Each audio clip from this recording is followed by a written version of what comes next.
YouTube channel. Today I want to show you guys how to drain hybrid battery to 0 voltage. How to drain your hybrid battery to a 0 voltage.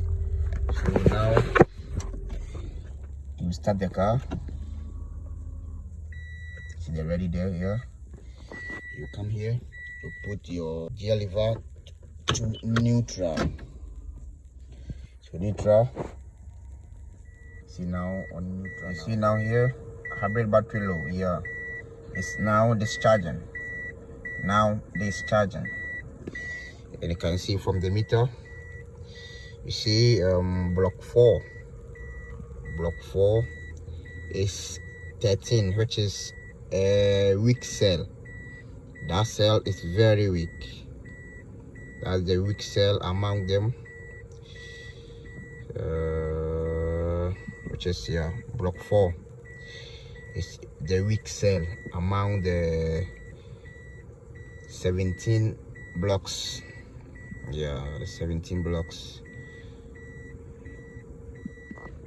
You see the block 4 still draining to 12, but you see all of them are on 14.